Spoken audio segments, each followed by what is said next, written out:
Good morning, everyone. My name is Kenesha Tillman. I am the owner of Tutus and Tennis Shoes, which is a hair care education company, despite the name. If you're new to any of my broadcasts, because it's actually going live in 4 places right now, if you're new, I just wanted to give you a heads up of who I am and what I do. So I specialize in teaching white adoptive parents how to take care of Black kids' hair. I work online, so no matter where you are, I can help you. I have a course that you can find if you're on Instagram in my bio. If you're on any of the other broadcasts, you go to the website tutustenisshoes.com/education. So I'm also the admin of a couple of Facebook groups. Good morning, Exandria. Exandria is on Instagram. She said good morning. You guys on Facebook can't see her, but she said good morning. So I'm the admin of a couple of Facebook groups, and one of them is Hair and Skin for Interracial Families. So yesterday I gave them a poll and asked them what was some of their number one challenges with Black hair care. And so they responded. Today I'm going to go over some of those challenges. Hey, what's up? Hey, Archivians. He's on Instagram also, so you guys may not be able to see him on Facebook and YouTube. If you guys have some of your own challenges or questions and you want to go ahead and ask me while you are in this live, please type that in there and I will get to them before I end. This one will be a little bit longer than yesterday's just because I'm answering so many questions about hair care challenges. So if you guys have time, please stay with me, okay? If you are here right now, what I need you to do is share it, especially if you are a transracial adoptive parent, because 9 times out of 10, somebody in your social network is also a transracial adoptive parent and they need to hear this, okay? So let's get started. I even took notes today, y'all. I might not ramble so much. One of the challenges a parent said is they don't know how to decide what texture or curl pattern their child has. And they're talking about a young man. One, like I told y'all yesterday, boys can keep their hair cut short.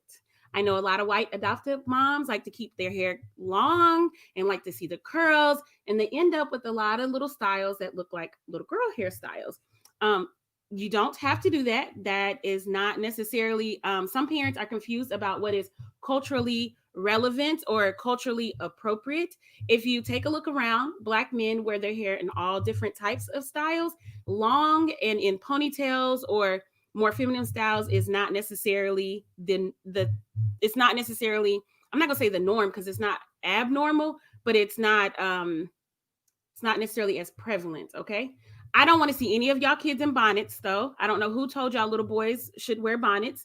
Nothing on the market has little boys on the front of bonnets. Don't put your boys in bonnets. If they had Black cousins or Black homeboys, they would get teased. So I'm telling you now, don't put them in bonnets. But back to the question. See, I'm already rambling. Back to the question, curl pattern. So there are pictures online that you can easily look at to figure out, to try to compare it to the curl pattern. But she said when she looked at those, she really still couldn't decide. Well, part of the problem is everybody has multiple curl patterns in their head. So, like, I have all of them. Some people just have one or two. Some people are a combination of like 3A and 3C or 4B and 4C. The thing is, the curl pattern is not the only determining factor of how to take care of their hair. And at the end of the day, it's not even necessarily the most important. Porosity is actually more important than the curl pattern. So trying to find out your child's porosity is more important. Defining your child's density, defining your child's the thickness of their strand is also more important than fixating on the curl pattern. I know there's a lot of products out on the market that advertise that is specifically for one curl pattern or the other. If you learn the science of hair care, you will not be dependent on that label.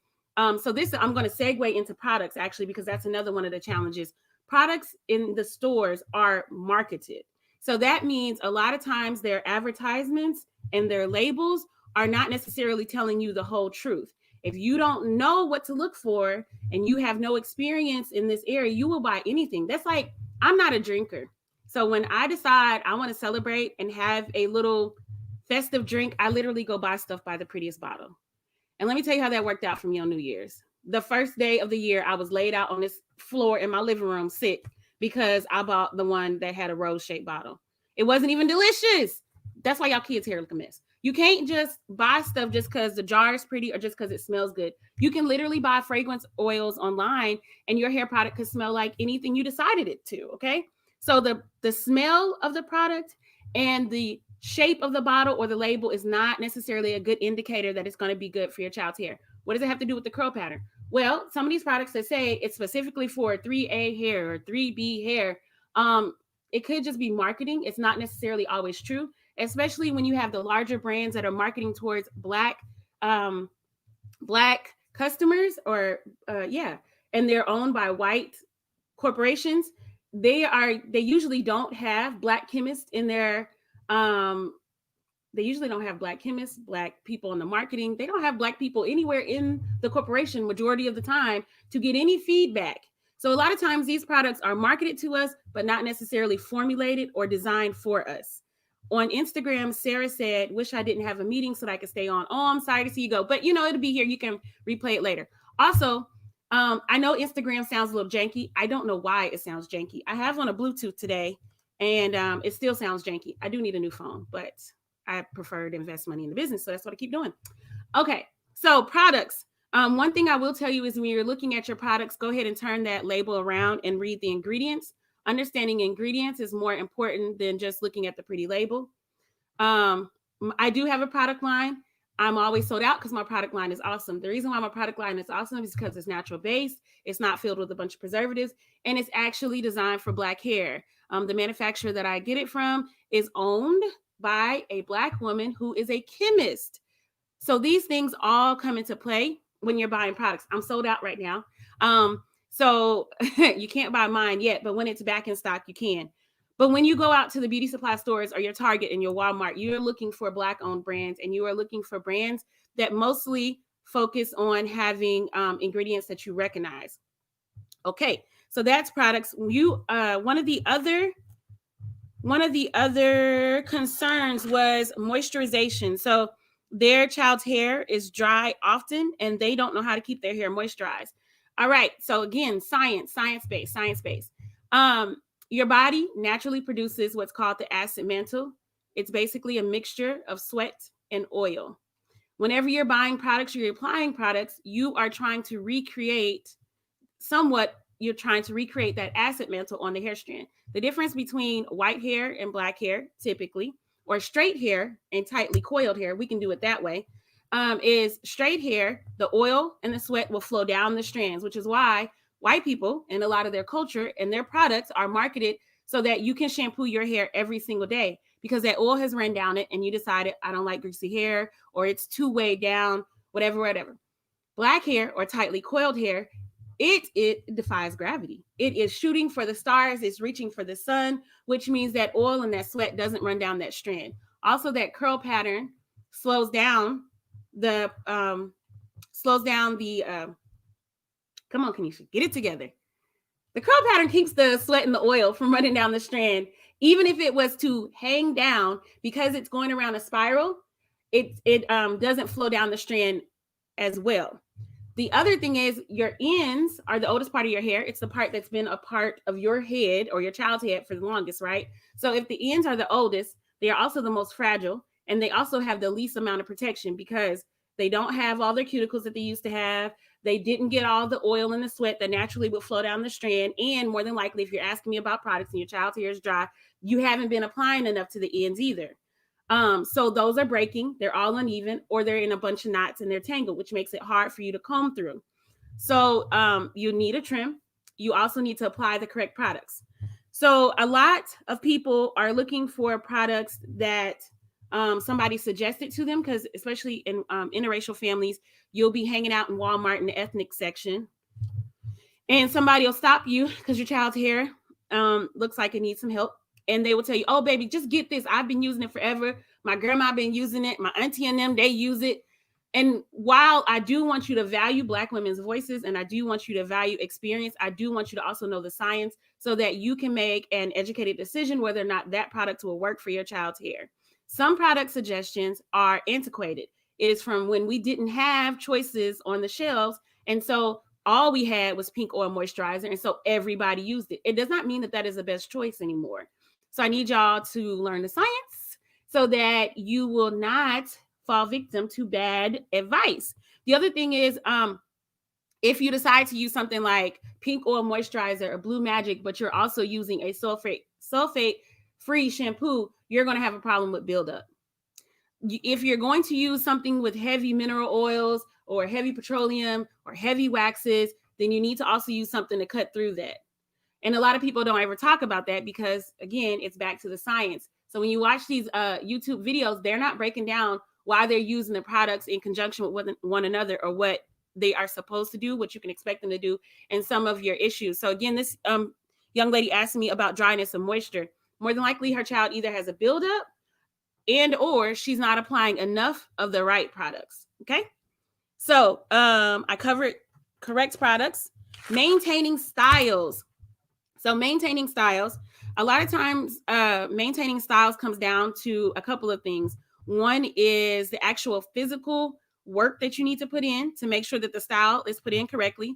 So I often see white parents don't know how to detangle the hair correctly, and then they'll put in some braids, and the braids look a hot mess because it has all kind of tangles and knots still in there.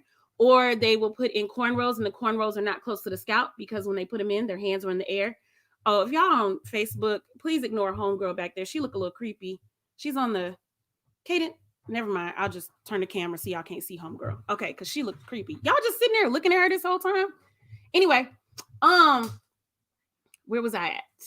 Oh, putting in the styles correctly. So your hand placement matters a lot when you are doing cornrows or when you're trying to do cornrows, because the goal is not to pull your child's hair so tight that they have a lot of tension bumps, or that they end up with traction alopecia, or that you see ripples and rolls in their scalp.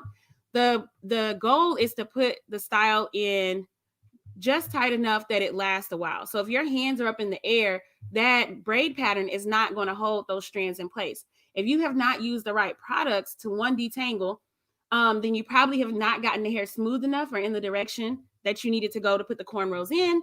If you've not used the correct styling product, you don't have the additional help of the product holding it in place. Then you also have to get your kid to put on a scarf, not just a bonnet, not just silk and satin sheets.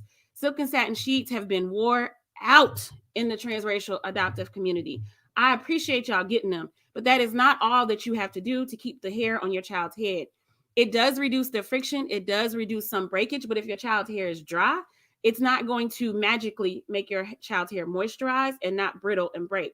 If your child's hair is in cornrows and you have satin sheets, guess what? That child's still rubbing their head all over those satin sheets, and there's still enough friction that it's going to pull the shorter curls out of that braid, and it's going to look like frizz. Y'all know what frizz is, right? Because y'all asked me about frizz. Sometimes frizz is just those shorter curls that have not gotten integrated into the braid enough.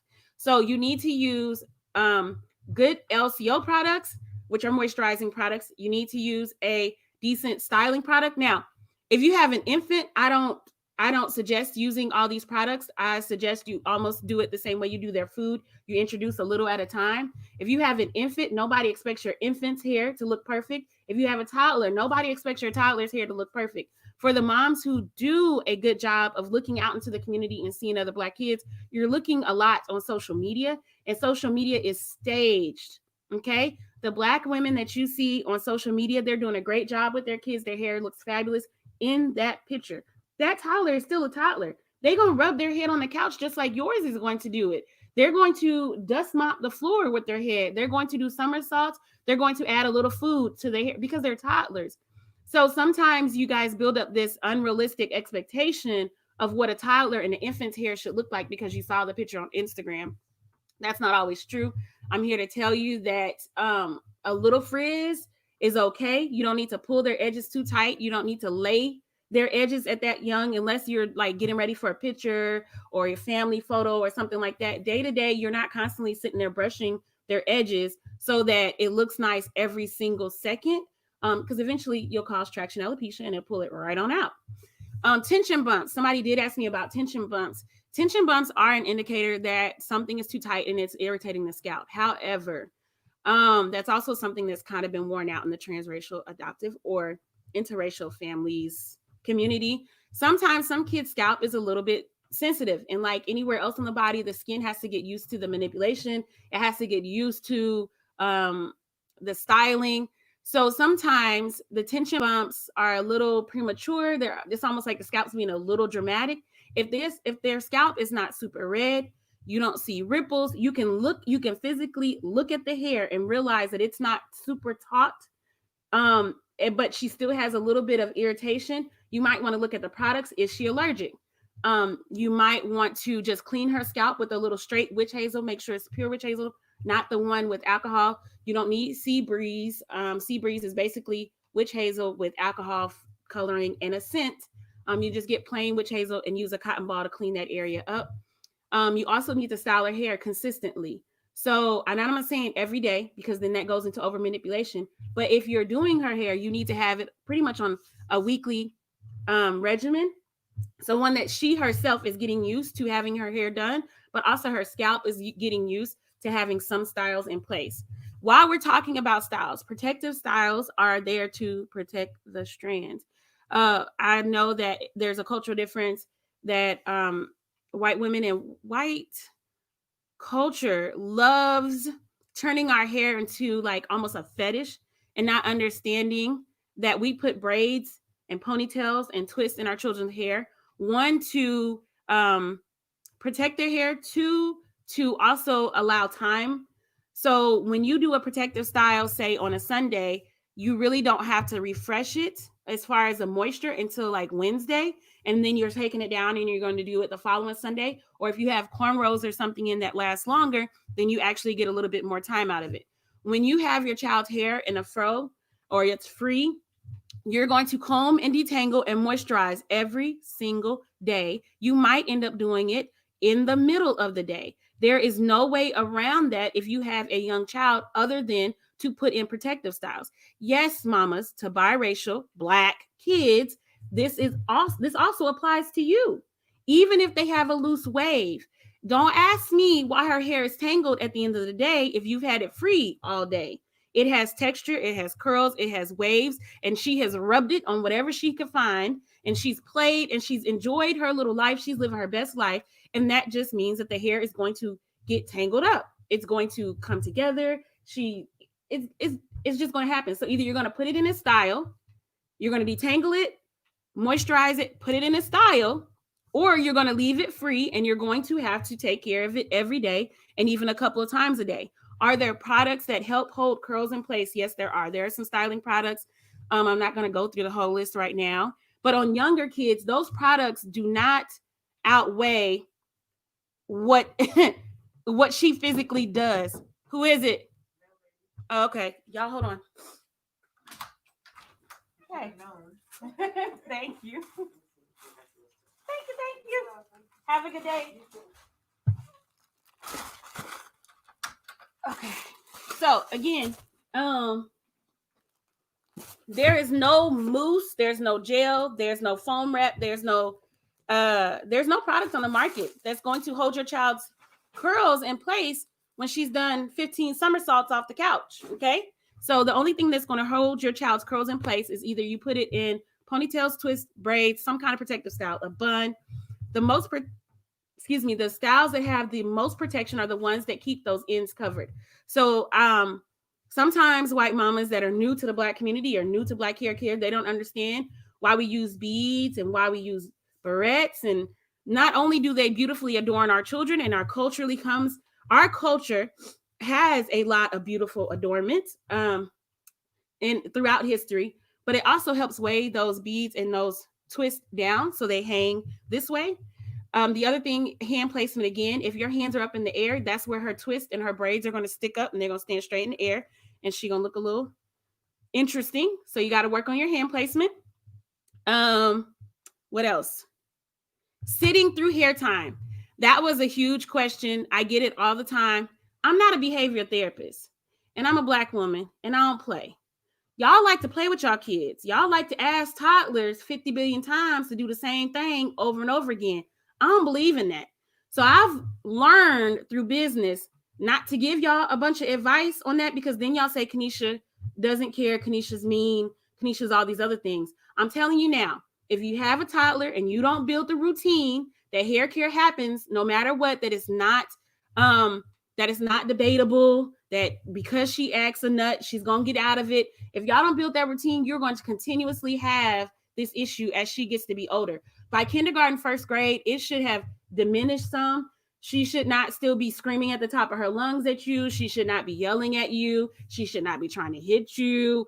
You should not be trying to coerce her. But if you set the precedent that these behaviors work, then that's what you're going to continue to have. Okay. So y'all ask me, how do I get a 2-year-old to sit? You tell them to sit down, and then you commence to doing their hair, and you coach them through it. If you can teach your child not to stick their finger in a light socket, then you can teach them to sit down and get their hair done. Now, if you have a child that has different abilities or learns differently, and maybe if you can't teach them a lot of things, then for instance, sticking their hair in the light socket, or doing all these other things that you naturally know to teach your child, then that is a different situation. And of course, it's going to be a different answer in trying to get them to sit for hair time. And that you need to go to a behavior therapist. Whoever else you consult with to teach other life skills, that's who you ask. I'm going to teach you hair care once you get them within your reign and you can do their hair. I can't tell you anything else other than from my Black woman experience that you tell them to sit down, and that is not negotiable. Okay. So if you're still debating with your 7-year-old, that's a you thing. That's not a them thing. That's a you allowed it, and you got to set a different tone. The other thing is, people were asking, well, how do I get my kid to take care of their own hair? Ma'am, you learn how to take care of their hair, and then you model it for them, and then you teach them little by little. So if your child is 14 and she has no hair care skills, that means because between whenever y'all built y'all's family to 14, you haven't been giving her the tools that she needed to start learning how to take care of her hair. So at 14, she ain't gonna magically get it just because it grew out of her head. That's why it's important that parents learn how to take care of their children's hair. That's why yesterday when I was introducing myself and I went over the question, it's like, well, my child is, 5 months. When do I need to learn? Yesterday. You should have learned last year.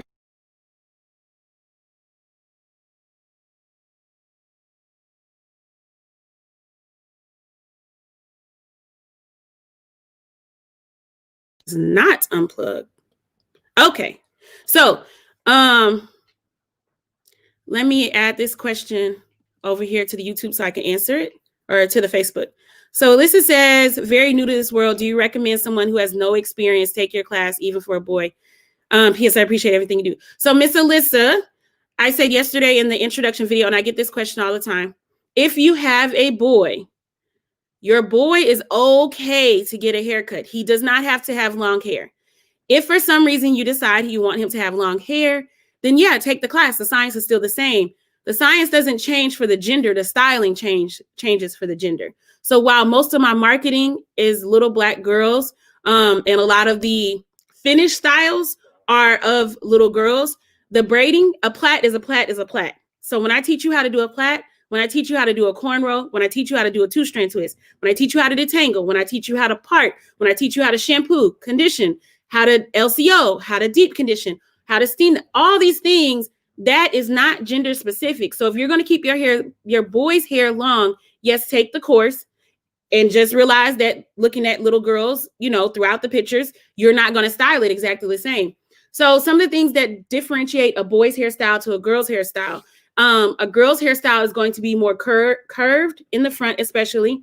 Is going to be a softer line. So say your girl decided to get a fade. I had a fade. I loved it.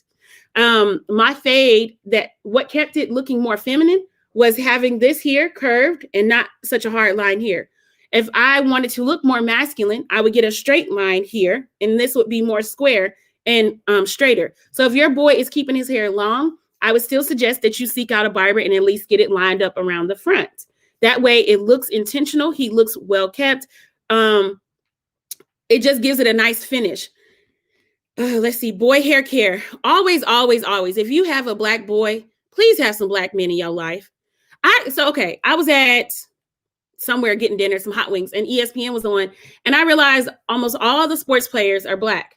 Even some of the people talking and giving, commentary, Black, right? All of them had a nice line. Didn't matter how their hair was styled. So it made me wonder, what are y'all doing when y'all bring Black boys in y'all house and y'all not paying attention to what Black people look like? Even if you don't watch our movies, even if you don't follow us on social media, even if you don't have one that lives within 30 miles of y'all, more than likely y'all watch sports. We are there. Pay attention to what you see Black men look like and help your son look like that. Don't look like that politician post that I posted where they hairline look ate up and they got on little Peabody glasses and stuff. They're going to get teased if they ever get around Black folks. All right, Catherine Martinez Castillo, does your course cover how to straighten hair? My daughter is 3C and she likes to straighten it, but I'm a little scared to mess it up. I don't know how old your daughter is. I teach science. There is something that goes over using heat. If your daughter is young, I don't suggest you straighten it often. If she's preteen and she does not have the basics on how to keep her hair healthy, which is what most of the course is over, then you should not be jumping to flat iron it. If she 3C means she's more than likely biracial. Is she seeing enough Black hair? Is she seeing enough Black people with hair that looks similar to hers?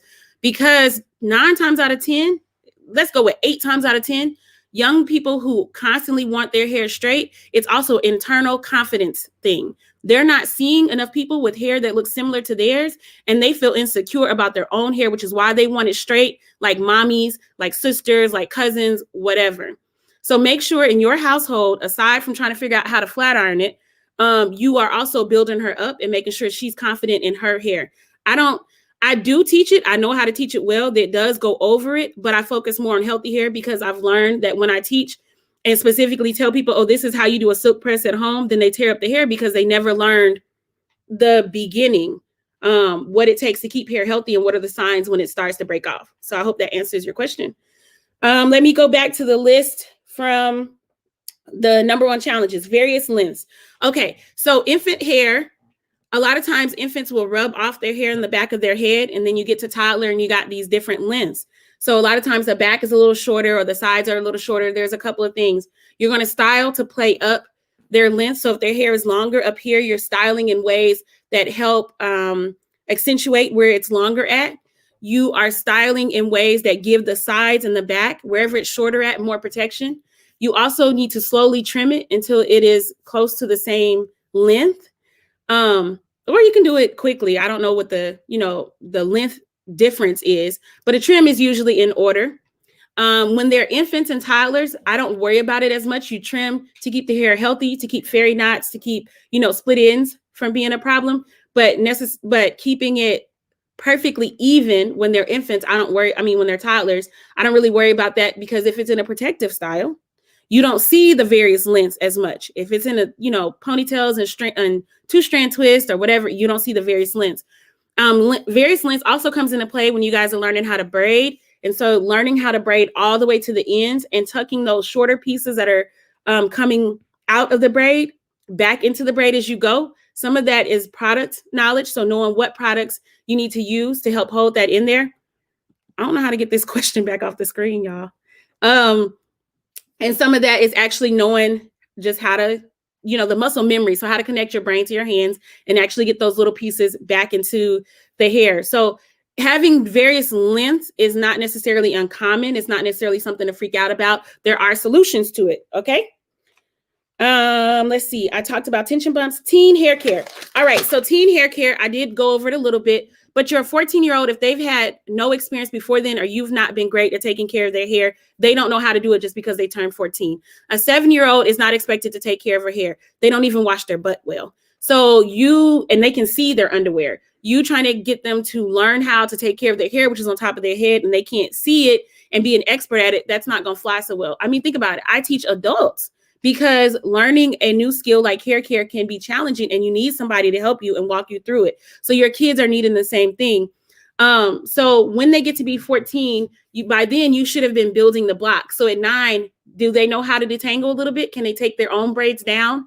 Maybe not the whole head, but are they helping take the braids down? Are they helping section it off? Are they learning how to shampoo? You break it into little steps. And so by 14 and 15, when they're experimenting with their own 13, 14, 15, when they're experimenting with their own styles, they're not tearing their hair up trying to these new styles or, trying to do something they saw their friend or trying whatever they saw on Instagram.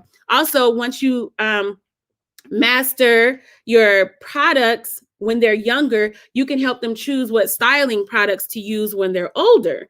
Okay. So that's teens. There is a section in the teen's life or preteen's life where hygiene is just not that important to them. In their brain, it's a waste of time. They don't know why you want them to do it. They are perfectly happy walking out the house looking a mess. So again, this comes back to discipline and how you run your household. Don't ask me, because you're probably not going to like my answer. But I'm going to tell you this, however you get them to not stink all the time is how you get them to care about their hair. If you have to constantly tell them, go take a bath, go take a bath, go take a bath. You smell like outdoors, go take a bath. Then you're probably going to also have to include, go brush your hair, go LCO your hair. And you're just going to be annoyed. I don't know what else to tell you. That's a part of parenting. There is no magic bottle. That's not a hairstylist thing. That is, again, a discipline, setting a standard, setting the barriers. And if y'all are having a hard time with that, that is a behavior therapist thing. That's not necessarily a hairstylist thing. So again, I got you.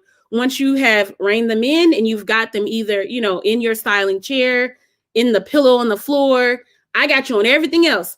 I can't tell you how to parent, or y'all don't usually like my answers. There is a cultural difference, again, between white households and Black households. Hair care is just expected. It's non-negotiable. Nobody's about to sit there and argue with a 6-year-old about whether or not she's going to get her hair combed.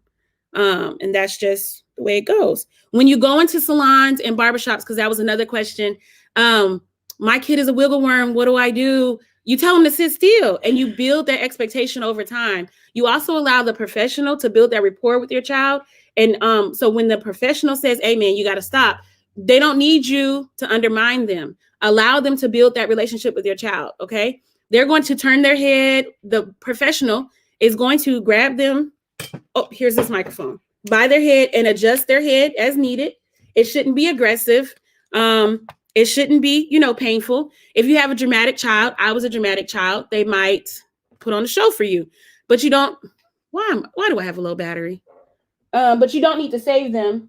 You do need to explain to them, Kaden, go grab my charger, please. Yes, you do need to explain to them what the expectations are and be consistent and work with your professional.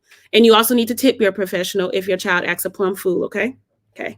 Let's see what this other question is, and then I'm going to close it out. What do you recommend for a 9-year-old who has sensory issues, who doesn't want to keep hair in, so having to do it daily and causing breakage? Again, that is a behavioral therapist question for the most part. Whatever else you do to keep them from stinking, from their drawers being nasty, from their room being a hot mess, whether that is repeating the same thing over and over again, modeling it over and over again, setting rewards, taking things away, whatever you normally use for discipline and for expectations, that's what you're going to have to use for hair care. I'm not any kind of therapist that knows, or that recommends that knows like how to circumvent sensory issues. I can tell you, in Black households, we are not without challenges. We are not without sensory issues. We are not without trauma. We are not without different learning abilities, and we still get it done. A lot of times you don't notice that it's happening because our children don't stand out. They don't look like they have said issue because we don't use it as an excuse. So again, there's a culture difference. Your children that are wearing cornrow styles or more sleek and slick styles, they need a scarf, not a bonnet, that will help those styles last. And then you just have to have those conversations. I'm sure her sensory issues also played a part in some other things that she had to have learned that were also part of life skills. Hair just needs to be non-negotiable in your household, the same way those skills were. Instagram says, our daughter is 6 months. We moisturize and seal with the oil. She sleeps on satin sheets. We've gotten different answers about when to introduce a bonnet. We'll be interested in your thoughts. So bonnets, 9 months, that bonnet and that satin sheet is going to essentially do the same thing. They both allow movement. They both reduce friction, but they don't absorb friction. So the bonnet and the satin sheets are going to do a lot of the same thing. If bonnets are cute, but for infants, in most Black households, we're not putting a lot of bonnets on our infants. It is a popular thing now. I don't think I would necessarily have a bonnet on my infant. As they get closer to toddler walking, I would probably put some hair coverings on their head. and make sure that as their hair gets longer, I'm putting them in protective styles. So that would look like cornrows, 2-strand twist, or braids. Those would be looser. They wouldn't be super tight as far as tension, but it's, again, building the habit, one, and giving the hair some protection so that while she's rolling around, she's not able to break it off as much. With infants, I don't suggest a whole lot of product usage because you don't know what they're allergic to yet. So it's just like introducing new foods to them, okay?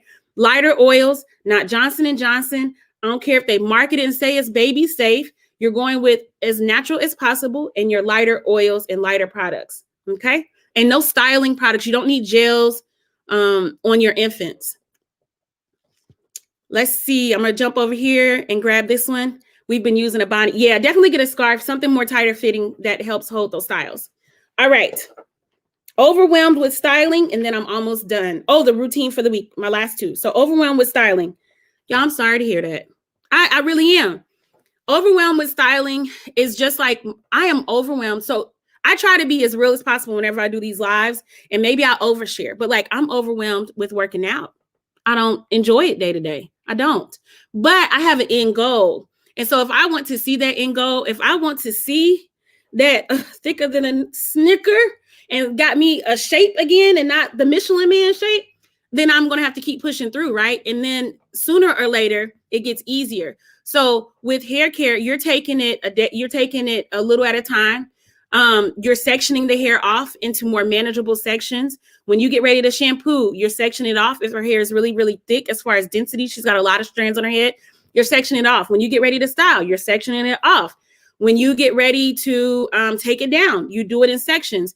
You're building routine from the time they're young to the time they're older. So that way you're not fighting with your child. You're not trying to take on a whole head at the same time. You put it in, you put it in manageable blocks. That's how you get to hair care not being so overwhelming. So again, when people ask me, I have an infant, should I take your class? Yes, you should. Why would you wait till your child is 3 or 4 and you have a bunch of damage, or your child is not used to getting their hair done? So now you're not only having to learn a new skill, the physical skill, learning new products, but you're also battling your child. It doesn't work well, and it feels overwhelming, and it feels like you're failing. You don't have to feel like that. Take my class when you have an infant or before you even bring them home. Get your mannequin and start practicing. If you're good at plaits, let me know in the class because I can help you redesign those plaits into styles that are more versatile. And then we can work on your cornrows or we can work on your 2-strand twist. It doesn't have to be this overwhelming where you feel like it's a chore and it's something that you loathe. I don't want you to ever feel like you loathe your child's hair because that's also what they feel like. And that impacts their self-confidence as they become an adult. That impacts their feeling of connection. It's so much that they have to unpack and get therapy for and try to heal from when we can just nip it in the bud while they're an infant. Okay. So let me see. I'm going to throw this question up here and then I'm going to come back over to Instagram. Best hairstyle for a 14-month-old to protect her hair. I can't answer that in a blanket answer because I don't know how long her hair is. You're looking at plaits and 2-strand twists. So some variation of plaits and 2-strand twists. You can do little ponytails, make sure those rubber bands aren't too tight. You don't need to take them out every night. You cut them with a seam ripper. You want to make sure your LCO is in place. All right. Let's see. Speaking of gel, at what age would you introduce? Toddler age, I use it on my 5-year-old when styling, but not my 2-year-old, but wonder if I should introduce. So your 5-year-old, you're good. Using a little gel here and there, as long as you LCO first, and then your styling product goes on next. So you always, Allison, you're welcome. So you always want to use your products that help keep the hair healthy first. Make sure the hair strand is saturated in that before you use your styling products. Now, some styling products don't work with all nourishing products, and some styling products you can't layer together. Your 2-year-old doesn't necessarily need a whole lot of styling products, but if you do, go with the styling products that are water that you can rinse out with water, basically. Water soluble. There we go. So for instance, I always recommend Shine and Jam. I love me some Shine and Jam because across the board, I pretty much know that it's going to work. So if you're doing little ponytails, that Shine and Jam will help smooth that style. But you can also manipulate the nourishing products that you have now to get some of the same smoothness. Shine and Jam doesn't give you a long-term hold. It gives you an instant hold. So you can also manipulate your nourishing products to do something similar. Again, that's a part of the science. If you haven't taken my course yet, or you didn't know I offered a course, I offer a course online. It's called The Beauty and Science of Black Hair Care. If you're on Instagram, the links are in the bio. If you are on YouTube or Facebook, it is tutustennishoes.com/education. Let me put this one up there. How to start teaching my daughter to start to care for her own hair. She showers alone, so I do wash day in the sink. Hey, Laura, how old is your daughter? I did go over some of this. So the way you teach your daughter how to care for her own hair is you model it. So if you know how to take care of her hair really well, then you model it as you're doing it, and you talk her through it, and you have her start learning to take down her braids while you're sitting right there. You show her how to section it off as you're getting ready to shampoo. You show her what shampoo you use and why. You show her what tools, and you have her start in smaller sections. You can also buy her a mannequin and let her practice on a mannequin. I learned on a mannequin. I mean, of course, I went to a lot of braiders and people, I saw it growing up, but I also learned how to do it on a mannequin. And then I had to transfer that muscle memory to my fingers to be able to do it on my own head. But you can start there. Let's see over here. You're welcome, Allison. Did I already say you're welcome? I don't know. Sorry, y'all. Let's see. Catherine, I use a wide tooth comb, detangling brush, and detangler with tiny green bristles, and none of them are all that great. My daughter's hair is almost to her waist. I use detangler and leave-in conditioner and a soft and sassy deep conditioner in the shower. Okay, so you definitely need to figure out what tools would work best for you all. Between tools and products, she might need a trim if you're having a lot of issues with tangles at the ends. I'm not familiar with Soft and Sassy's line, so I don't know off the top of my head like what their ingredient list is like. I'm sure that does take you quite a while. Keeping it in protective style, so more braids, more twists, so you don't have to comb through it and style it every day. I would have to scroll up to see. She's 9. Oh, and she's 10. Okay, so both of y'all's kids is young. They're not gonna be able to. Her hair is almost to her waist. She can't take care of her own hair. Now she can start learning how to unbraid it. Like if you've put in a protective style and you want her to help out, then you ask her to start taking her hair down so it's ready for you to shampoo it. You start teaching her how to detangle just one braid at a time. Yeah, it's not, kids that age are not expected to be able to take care of their whole head of hair, especially if their hair is waist length and has texture. That's a lot. But you're going to start it off in small pieces. Now, I had a client when I was in Iowa. Her daughter's hair was long like that and super thick, and it was gorgeous. They decided to cut her hair shorter so that she would be able to learn the skills and not feel so overwhelmed and learn it as it grows back out. And her hair grows really fast, so that was a viable option for them. Everybody's household is different. You guys can kind of talk through what that looks like, but you definitely want to start learning in bits and pieces. Moving over to Instagram, any specific oil you recommend to use on a 15-month-old? Yep, jojoba oil. Jojoba oil is closest to the body's natural sebum. Again, like I said earlier in this, your body produces oil and sweat to make an acid mantle. Jojoba oil is closest to the body's natural sebum, so you have the least. It's less likely that your child would be allergic to it and would have any adverse reactions. If not, jojoba oil, and make sure it's pure. Please don't buy that square bottle in the beauty supply store that's green and it says like beauty something. I don't know what it says, but it's like $1 or $2. That's not pure jojoba oil. It's mostly mineral oil. If your jojoba oil is less than $5, more than likely it's not pure jojoba oil. So turn that product around, look at the back, and make sure it's pure. If not jojoba oil, then you can. Olive oil is a pretty safe bet. So go to your cooking section, get a bottle of organic virgin olive oil as pure as you can, and you can use that. Olive oil, you can also use a little bit in their bath. So for the infants and the toddlers, you don't need a bunch of harsh soaps on them. They shouldn't be ashy. Get a little olive oil, rub them babies down, get them a little bit shiny, then put their clothes on, okay? Let's see. Catherine got it. Thank you. No problem, dear. I believe she sells them. Cal, I don't know what you're talking about. I must have missed what you said at first. Oh, do you wear? Oh, okay, I'm sorry. I missed what Laura said. Let me put this one up here. So Laura asked me, do I recommend a place to buy mannequins?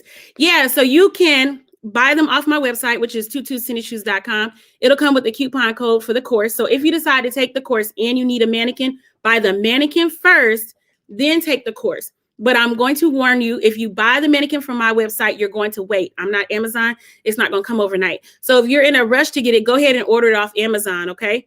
The other thing is the mannequins on my site, the manufacturer they come from, they don't come with a stand. I don't know why they don't come with a stand. It's kind of annoying. Kaden, grab homegirl and bring her here. I'm sorry.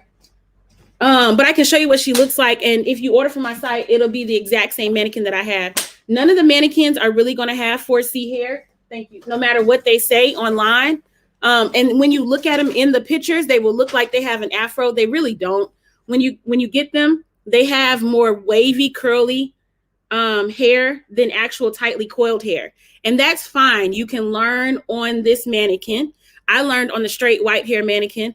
I'm an 80s baby. So when I learned they didn't have a bunch of black mannequins, I don't think they really did a good job of trying to even mimic our hair at the time.